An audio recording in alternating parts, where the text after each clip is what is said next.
Hey lovelies, Larissa J here and welcome back to my channel. Today I'm super excited for this video. I'm sharing with you 10 period hacks.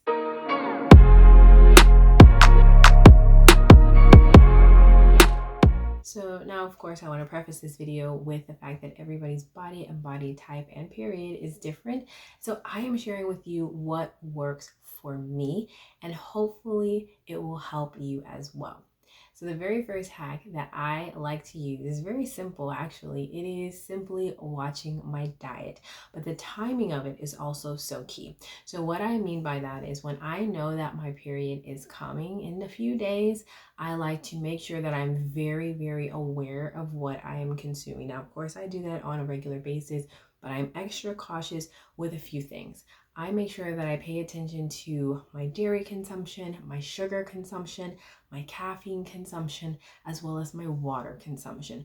Those are the 4 areas that I pay attention to the most during that time, because I found that for my body type, if I'm consuming too much dairy or sugar, that does affect cramps. Now, I'm not one to consume a lot of caffeine as it is, but if you do drink a lot of coffee or anything caffeinated, you want to pay attention to that also, because all of those things for a body type like mine, at least, it does intensify cramps when there is too much dairy consumption, too much sugar, or even too much caffeine, or not enough water, dehydration. So those are the things that I pay attention to, and I found that when I do that before my period starts, so maybe, if I know that it's supposed to come on Wednesday, maybe I'll start on the weekend, Saturday, maybe I'll start paying attention to, oh, okay, I want to drink more water each day. I want to avoid dairy during the span of the first few days of my period, and of course a few days before. I'll avoid my sugar consumption. Now, obviously during your period you typically do crave sugar, and so what I do for that is I really just think of different alternatives that will help me with that sweet craving, that sugar craving, but also avoid the actual sugar. So that could be homemade. I like doing a lot of homemade treats where I can control the amount of sugar, or I can use something like maple syrup or monk fruit or coconut sugar, or something that's a little more mild. And then also other products that may be keto friendly, that have minimal sugar, like a keto cup, or even just something healthy like fruit that will still satisfy that sugar craving. The second hack that I have for you is red raspberry leaf tea, and I've talked about red raspberry leaf tea in a previous video. I will make sure that I include a link somewhere for you so that you can take a look at that video if you've not done that. But raspberry leaf tea is something that I do as well. I do it before my period is going to start, so I have an idea of when it's supposed to start, and that is the time where I like to start consuming that raspberry leaf tea. And I talked about the benefits of that tea in the video, so please make sure, if you've not seen that video on the benefits of red raspberry leaf tea, make sure you check it out.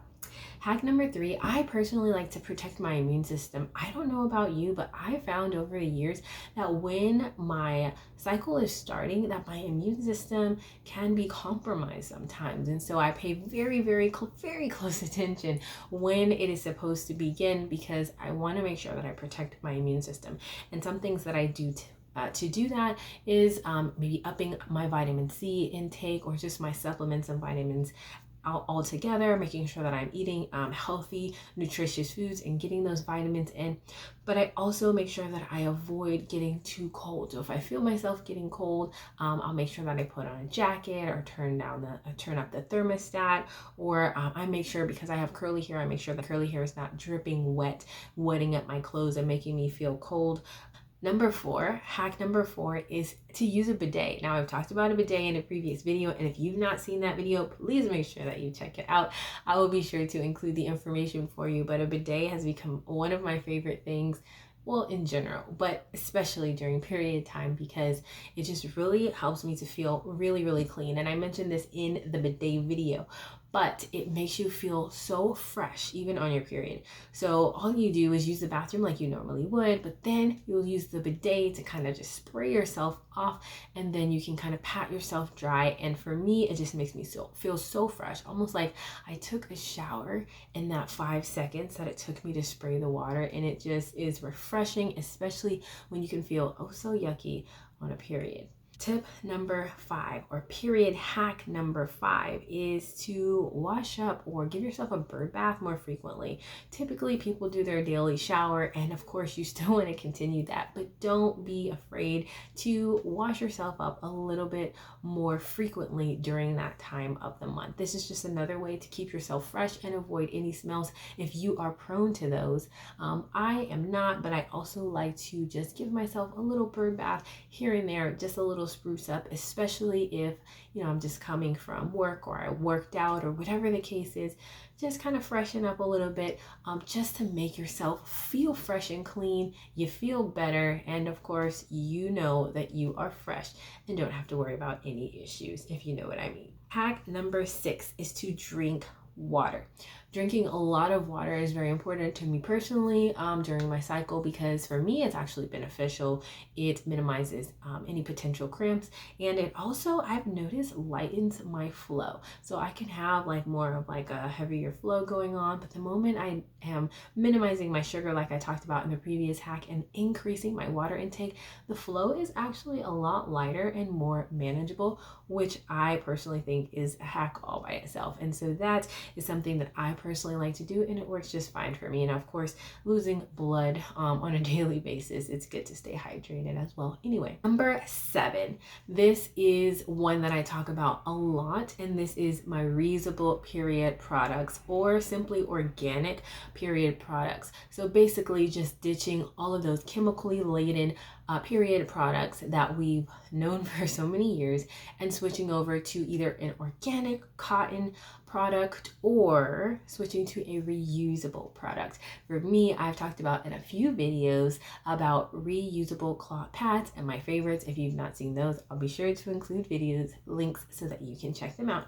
But I really enjoy those, and of course I know that there's no chemicals in it, and those chemicals, when you're using those disposable pads, disposable tampons, and other period products that are laden with chemicals and chlorine and all kinds of things that are not good for your body, that does get into your body, especially when it's down there. It's a very sensitive area, and you just don't want chemicals seeping into your skin and into your body. So you want to make sure you switch over to a healthier option, which would be, like I said, a reusable product, a cloth product, or an organic product.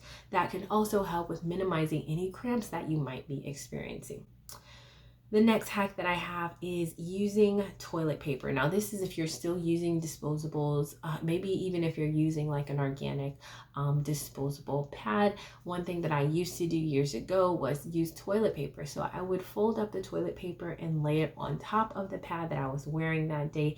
And that just kind of made me feel more dry. I never liked feeling like I was sitting in things that I didn't want to sit in. And so what I would do every time I would go to the restroom, I would take that toilet paper off, throw it away, and just put another one on. And that way I felt drier longer, as opposed to just sitting on a used pad for a couple hours until I changed it. That was just something that worked for me. I felt like it was a hack because I could just throw it in the toilet and flush it away, as opposed to having to sit in something a little bit longer than I wanted, or have to constantly keep changing a whole pad.